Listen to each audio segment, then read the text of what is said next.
Hello नमस्कार दोस्तों आप सभी दोस्तों को इंदिरा एजुकेशन सेंटर की तरफ से नव वर्ष की ढेर सारी शुभकामनाएं।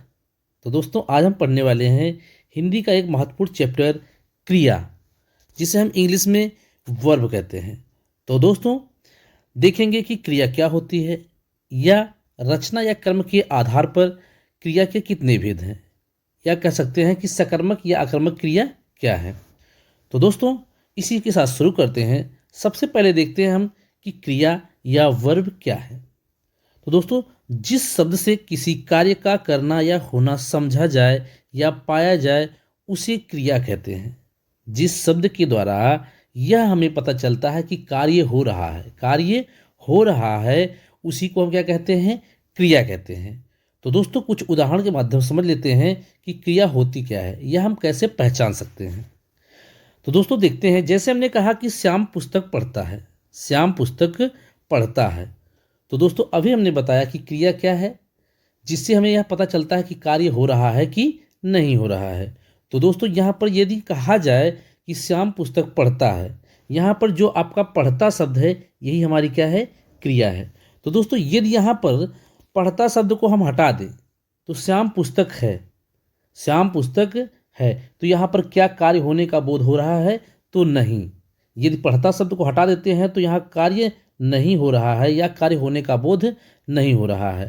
तो दोस्तों इसलिए जो शब्द हमें यह बताए कि कार्य हो रहा है या नहीं हो रहा है वही हमारा क्या है, वही हमारी क्रिया है। जैसे हमने देखा कि रोहन पत्र लिखता है, रोहन पत्र लिखता है। तो दोस्तों यहाँ पर पत्र लिखने का कार्य हो रहा है।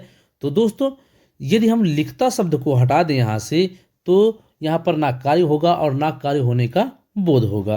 तो दोस्तों इस तरीके से समझ सकते हैं कि जो शब्द हमें यह ज्ञात कराए कि कार्य हो रहा है वही शब्द हमारा क्या होता है, क्रिया होती है। तो दोस्तों देख लेते हैं कि धातु क्या होता है, धातु।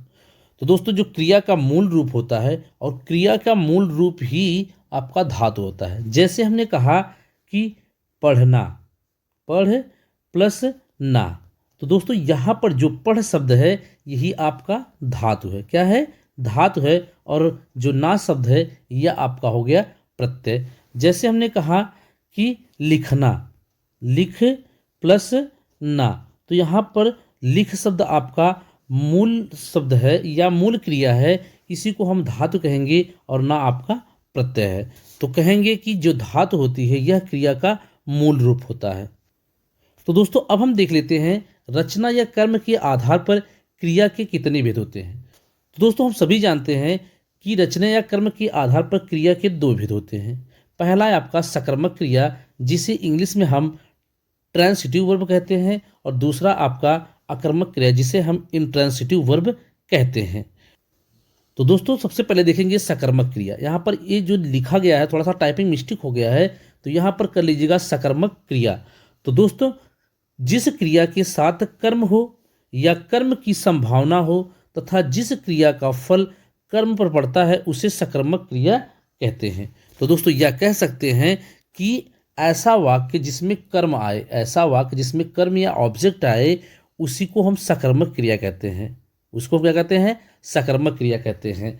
जैसे राम फल खाता है, राम फल खाता है। तो दोस्तों यहाँ पर हम देख रहे हैं राम आपका क्या हो गया, कर्ता हो गया, खाता शब्द आपका वर्ब हो गया और फल आपका ऑब्जेक्ट हो गया। तो दोस्तों हम देख रहे हैं कि इस सेंटेंस में सब्जेक्ट के साथ ऑब्जेक्ट भी आ रहा है, कहेंगे कर्ता के साथ कर्म भी आ रहा है। तो जहाँ पर भी या जिस सेंटेंस में कर्ता के साथ कर्म भी आए वह होगा हमेशा सकर्मक क्रिया। जैसे सीता गीत गाती है, सीता गीत गाती है। तो दोस्तों सीता गीत गाती है जो है, यहाँ पर देखेंगे कि सीता आपका कर्ता हो गया, गाती शब्द आपका वर्ब हो गया और गीत आपका क्या हो गया, कर्म। कि जो सीता गीत गाती वाक्य है इसमें भी आपका कर्ता के साथ कर्म आया है। तो दोस्तों इसलिए यहाँ भी आपका सकर्मक क्रिया ही होगा।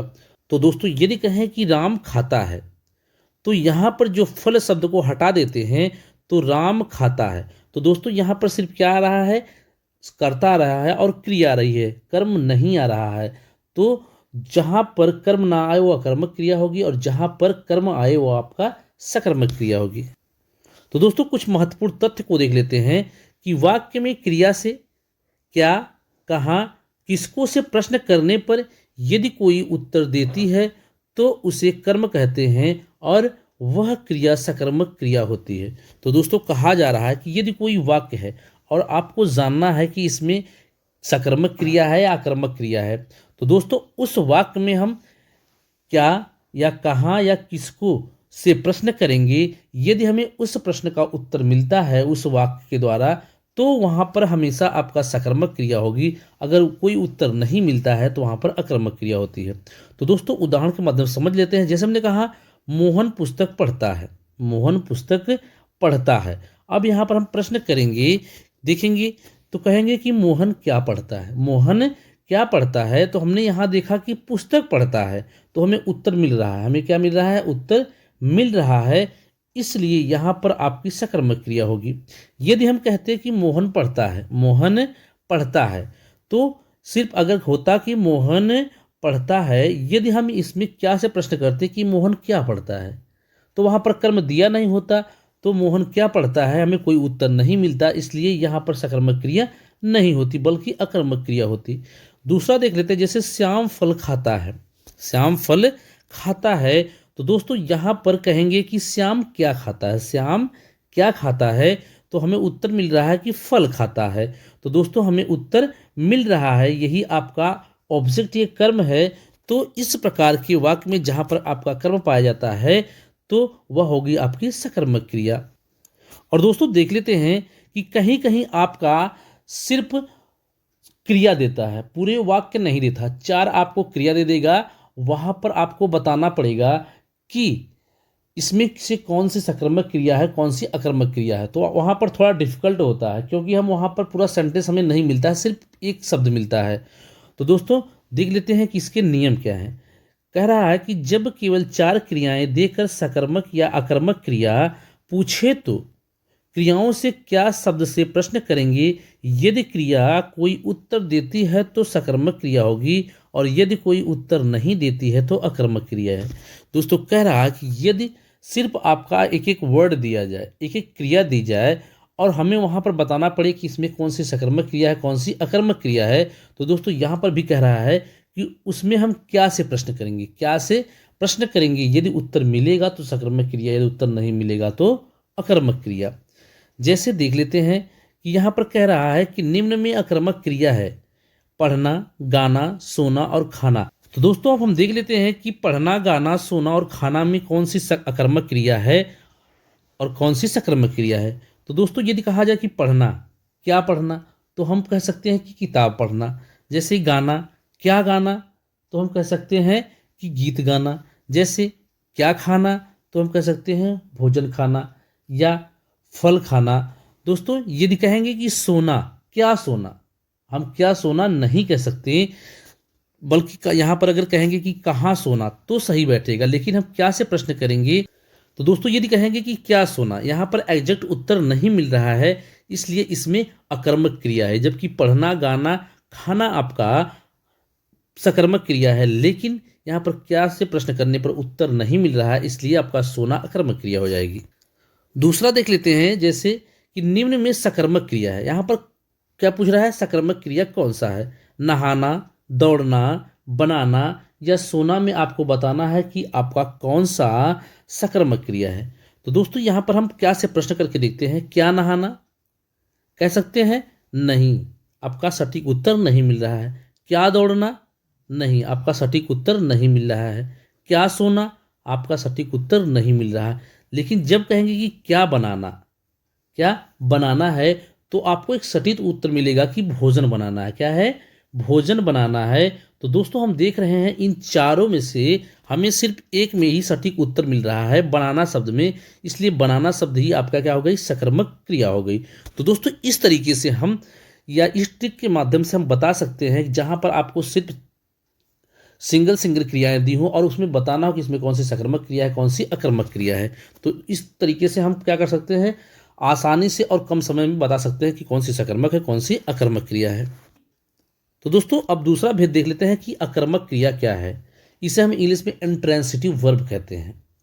कह रहा है कि अकर्मक क्रिया के साथ कर्म नहीं होता है और उसका फल कर्ता पर पड़ता है, और उसी को हम क्या कहते हैं, अकर्मक क्रिया कहते हैं। तो दोस्तों कह रहा है कि जहां पर आपका कर्म नहीं पाया जाता है और जो कार्य होता है, उसका फल किस पे पड़ता है, वह पड़ता है आपका कर्ता पर, जिसे हम सब्जेक्ट कहते हैं। तो वहां पर आपका क्या होती है, आपकी अकर्मक क्रिया ए इंट्रांसिटिव वर्ब होती है। एग्जाम्पल के माध्यम से समझ लेते हैं। जैसे हमने कहा कि राम सोता है, राम सोता है। तो दोस्तों राम सोता है देख रहे हैं, तो हम यहाँ पर राम सिर्फ हमें कर्ता मिल रहा है और सोता शब्द आपका क्रिया मिल रही है, जबकि हम देख रहे हैं कि यहाँ पर ऑब्जेक्ट नहीं है। तो आपका जब ऑब्जेक्ट नहीं होगा तो वहाँ आपका होगा अकर्मक क्रिया। क्या होगी, अकर्मक क्रिया होगी। दूसरा देख लेते हैं, राम पढ़ता है, राम पढ़ता है। दोस्तों राम यहाँ पर आपका कर्ता हो गया, पढ़ता शब्द आपका वर्ब हो गया या क्रिया हो गई। तो यहाँ पर आपका यहाँ भी ऑब्जेक्ट नहीं है या कर्म नहीं है, तो यहाँ भी आपकी अकर्मक क्रिया हो जाएगी। जैसे कहा कि मोहन हंसता है, मोहन हंसता है। तो दोस्तों यहाँ पर मोहन हंसता है, वह यहाँ पर मोहन आपका सब्जेक्ट होगा, हंसता शब्द आपकी क्रिया होगी। और यहाँ देखें तो यहाँ पर सिर्फ कर्ता और क्रिया है, यहाँ पर ऑब्जेक्ट नहीं है, इसलिए ये भी आपका अकर्मक क्रिया होगी। दोस्तों थोड़ा सा हम क्या से प्रश्न करके देख लेते हैं किस तरीके से पहचान सकते हैं। जैसे हमने कहा कि राम सोता है, यदि इसमें प्रश्न करेंगे कि क्या राम सोता है या कहाँ राम सोता है, तो यहाँ पर यहाँ क्या दिया गया है कि राम बेड पर सोता है, राम घर में सोता है। क्या ऐसा कोई उत्तर मिल रहा है, तो नहीं मिल रहा है, क्योंकि यहाँ इस वाक्य में ये शब्द नहीं दिया गया, ऑब्जेक्ट नहीं दिया गया, तो उत्तर नहीं मिल रहा है इसमें, इसलिए यहाँ पर आपका अकर्मक क्रिया होगी। तो दोस्तों आज की क्लास में हमने देखा कि क्रिया क्या है, सकर्मक क्रिया क्या है, अकर्मक क्रिया क्या है। तो दोस्तों आज की जो क्लास थी इसमें हमने बताया कि सकर्मक क्रिया क्या है। एग्जाम्पल के माध्यम से हमने यह देखा कि हम कैसे पहचान सकते हैं या हम कौन से ट्रिक लगाकर आसानी से और कम समय में सकर्मक या आक्रामक क्रिया को बता सकते हैं। तो दोस्तों यदि आप लोग चैनल पर पहली बार विजिट कर रहे हैं तो चैनल को सब्सक्राइब करें, लाइक करें, दोस्तों में ज़्यादा शेयर करें। तो दोस्तों यहाँ पर जो शिक्षा दी जाती है, जो क्लास भी चलती है, किसी भी परीक्षा से संबंधित सभी फ्री क्लास होती है। तो दोस्तों आज के लिए बस इतना ही। तो दोस्तों कल फिर मिलते हैं नेक्स्ट वीडियो के साथ। जय हिंद, वंदे मातरम।